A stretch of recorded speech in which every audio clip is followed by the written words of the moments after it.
একটা তুলে দেখি। মাশাল্লাহ, দেখেন কি পরিমাণে শিকড় নিচে চলে যাচ্ছে আর কি। আসসালামু আলাইকুম রহমতুল্লাহ। আলুর গাছের আপডেট নিতে আসলাম আর কি। আলুর জমিতে আসছি, যে দেখেন আলুর জমি। আলুর গাছ মোটামুটি আজকে একটু সূর্য উঠেছে, সূর্য ওঠার কারণে আলুর গাছগুলো একটু সূর্যের আলো পাইলো আর কি। আলুর যে গাছগুলো আছে, গাছগুলোর কোয়ালিটি আপনাদের মাঝে একটু শেয়ার করি আর কি। দেখেন, এই যে দেখেন, এগুলো হচ্ছে আলুর গাছ।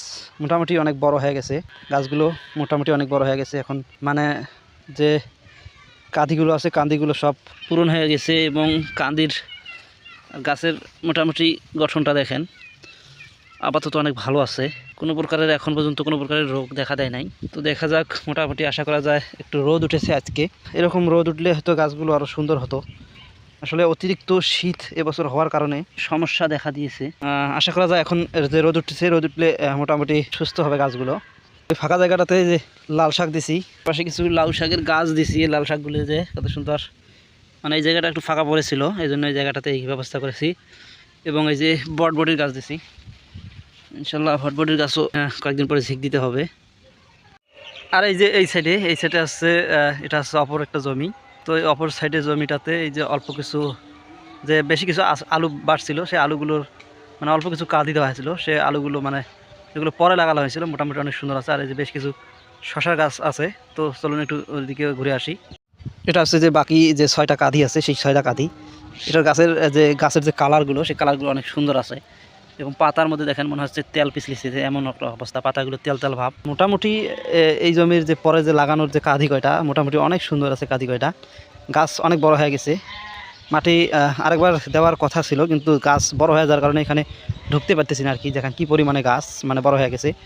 দেখি মাটি দেওয়া যায় কিনা, দেখি চেষ্টা করে একটু। যে সেটা হচ্ছে শশার গাছ, হচ্ছে শশার অবস্থা। প্রচণ্ড শীত, আর এই শীতের মধ্যে শশার গাছগুলো বড় হইতেছে ইনশাল্লাহ। এই যে দেখেন মোটামুটি জালি চলে আসতেছে। আর এই যে গাছের পাতা দেখেন একটু রং মানে ধারণ করতেছে। আসলে এই শীতের কারণে মোটামুটি একটু সমস্যা দেখা দিয়েছে। মাচা দেওয়ার কাজ চলতেছে আর কি। এই যে এমনিতে খুঁটি দিয়েছি, কয়েকটা খুঁটি দিয়েছি। এই যে বেশ কিছু গাছ মানে লতা পাতা ছাড়তেছে আর কি। এই যে দেখেন পাতা একটু হলুদ হয়েছিল, হলুদে পাতাটা মানে ভাব কেটে যাইতেছে। আসলে রোদ, প্রচণ্ড রোদ দরকার এখন। আজকে যে পরিমাণে রোদ উঠেছে, এরকম রোদ হলে মোটামুটি এই গাছগুলো অনেক সুস্থ থাকবে। আপাতত কোনো প্রকারের পোকার আক্রমণ দেখা দেয় না, মানে নাই আর কি। আসলে আমি আমার এই প্রজেক্টে এখন পর্যন্ত অর্থাৎ কোনো প্রকারের সার, আপাতত বাহিক কোনো প্রকারের সার ব্যবহার করি নাই। শুধুমাত্র চাষের সময় যে সারটা ব্যবহার করছি, সেই সারটা, আর তাছাড়া কোনো প্রকারের সার ব্যবহার করি নাই।